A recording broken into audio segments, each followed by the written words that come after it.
Hello guys, आपका मेरे channel smart study में स्वागत है। आज हम एससीईआरटी एक्टिविटी शीट नंबर 62 करेंगे, जो कि क्लास 6 to 8 की है। इस एक्टिविटी शीट का सब्जेक्ट है हिंदी। आप अपनी हिंदी की नोटबुक में ये एक्टिविटी शीट कर सकते हैं। ये एक्टिविटी शीट 6, 7 और 8th क्लास सभी के लिए कॉमन है। ये एक्टिविटी शीट 4 अप्रैल 2022 की है। तो आइए शुरू करते हैं आज की एक्टिविटी शीट। जैसे कि अभी तक मेरे पास में एक्टिविटी शीट नहीं आई है, लेकिन मैं चाहती हूँ कि आप सभी एक्टिविटी शीट के क्वेश्चन आंसर अच्छे से कर लें। तो इस एक्टिविटी शीट के क्वेश्चन आंसर हम अभी करेंगे, पूरी एक्टिविटी शीट को समझेंगे जब आपकी एक्टिविटी शीट आ जाएगी। तो आइए देखते हैं क्वेश्चन नंबर 1। तो देखते हैं क्वेश्चन नंबर 1। आज की जो एक्टिविटी शीट है, पुष्प की अभिलाषा की। एक पुष्प क्या चाहता है? वो किसी के गहनों में सजना नहीं चाहता, वो किसी भी राजा के ऊपर नहीं चढ़ना चाहता, वो वीर जो हमारे देश के सैनिक है उस पर जाना चाहता है, उसके पैरों के तले जाना चाहता है, जो कि देशभक्ति को क्या करता है, अर्पित होने वाले हैं। तो ये है आज की अभिलाषा, जो आज की वर्कशीट है उसका सार, उसको अच्छे से हम समझेंगे। कविता दी गई है। तो देखो क्वेश्चन क्या है, इस कविता में जिन शब्दों के अर्थ और उच्चारण में आपको कठिनाई हुई है, उन शब्दों की सूची बनाइए। अपने शिक्षक शिक्षिका या परिवार के सदस्यों से उनके अर्थ और उच्चारण पूछकर उनका अभ्यास करें। तो आइए देखते हैं इसका आंसर। तो देखते हैं फर्स्ट क्वेश्चन का आंसर। फर्स्ट है सुरबाला। सुरबाला का मतलब होता है सुंदर कन्या। सम्राट, सम्राट का मतलब होता है राजा। भाग्य, भाग्य का मतलब होता है किस्मत। और हरि, हरि का मतलब होता है भगवान। तो कुछ डिफिकल्ट वर्ड्स थे, बाकी तो वीर, सैनिक जो बहुत ही इजी थे, उनके वर्ड्स हमको इजीली समझ में आ जाते हैं। तो कुछ ऐसे शब्द थे जिनके मीनिंग ढूंढना थोड़ा सा मुश्किल था, तो वो शब्द हमने यहाँ पर देख दिया है। तो ये है फर्स्ट क्वेश्चन का आंसर। अब हम देखते हैं सेकंड क्वेश्चन। देखिए सेकंड क्वेश्चन में क्या लिखा है, पुष्प की अभिलाषा क्या है? तो जैसे कि मैंने अभी बताया, पुष्प किसी सुंदर कन्या के बालों पे, गहनों पर नहीं सजना चाहता, वो देश के वीर जवानों पर अर्पित होना चाहता है। तो उसी का आज के देश की जो पुष्प है, या जो पुष्प का मतलब फूल जो है, उसकी अभिलाषा है।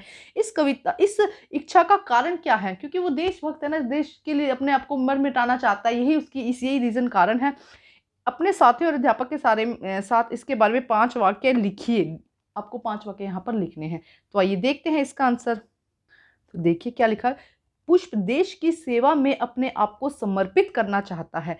वह कहता है कि हे मनवाली या हे वनमाली, मुझे उस राह पर फेंक देना जहां पर देश के देशभक्त शूरवीर जवान अपनी मातृभूमि की रक्षा के लिए अपने शीश चढ़ाने जा रहे हैं। मैं उन शूरवीरों के पैरों तले आकर बहुत गर्व महसूस करूंगा। तो देखो क्या कहा गया कि जो फूल किसी राजा महाराजा के ऊपर नहीं, किसी सुंदर कन्या के ऊपर नहीं चढ़ना चाहता, वो देश की सेवा में अपने आप को समर्पित करना चाहता है। इसलिए वो कहता है कि मुझे उस राह पे फेंक देना, उस रास्ते में फेंक देना जहां पर देश के जो देशभक्त वीर जवान जा रहे हैं अपनी शीश। क्योंकि जब देशभक्ति के लिए जो जवान जाते हैं, उन्हें नहीं पता कि कब क्या हो जाएगा। जो अपनी मातृभूमि के लिए रक्षा के लिए अपने प्राण न्यौछावर कर देते हैं, तो मातृभूमि की रक्षा के लिए अपने शीश चढ़ाने जा रहे हैं। उन शूरवीरों के पैरों तले आकर मैं अपने मतलब बहुत ज्यादा गर्व महसूस करूंगा।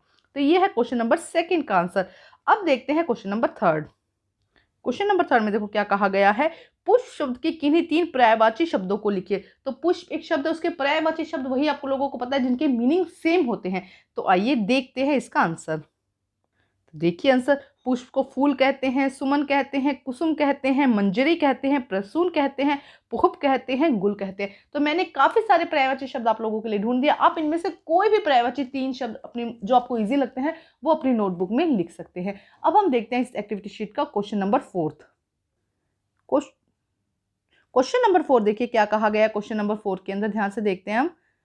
देखो, आप भी कविता बना सकते हैं। कोई भी शब्द या दृश्य को देखकर शब्दों का संकलन कीजिए। कुछ शब्द, कोई भी शब्द, जरूरी नहीं है कि कुछ भी, कोई भी शब्द लीजिए, उन शब्दों का संकलन कीजिए और उससे कविता बनाने का प्रयास कीजिए। उसे कक्षा में प्रस्तुत कीजिए। जैसे कि नाव, पहाड़, फूल, दोस्त, कुछ भी शब्द आप लीजिए और उससे एक कविता बनाइए। तो हम एक छोटी सी कविता बनाएंगे, फूलों से रिलेटेड ही बना देंगे।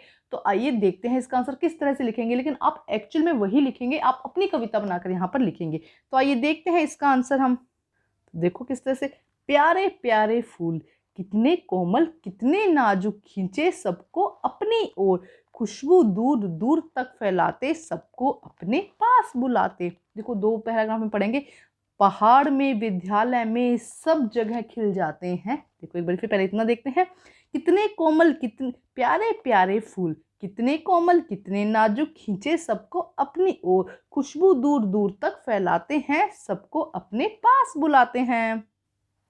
पहाड़ में, विद्यालय में, सब जगह दोस्त बन जाते फूल, वर्षा में और भी खिल जाते फूल, तुम भी बनकर फूल जैसे सजा दो धरती के बगीचे जैसे। अगर तुम भी फूल जैसे सुंदर एकदम अच्छे से बन जाओगे तो धरती जो है वो खिल जाएगी ना, देश की सेवा के लिए या किसी भी चीज़ के लिए तुम देश का सम्मान करोगे, मान बढ़ाओगे, तो तुम भी क्या करोगे, इस धरती को सजा दोगे। तो ये तो मेरी कविता थी, आप ऐसे कोई भी कविता बना सकते हैं। तो ये थी हमारी आज की एक्टिविटी शीट। एक्टिविटी शीट को कंप्लीट करके अपने टीचर को ज़रूर चेक करवाइए और प्लीज़ मेरे चैनल को लाइक कीजिए, सब्सक्राइब कीजिए और शेयर कीजिए। Thank you guys.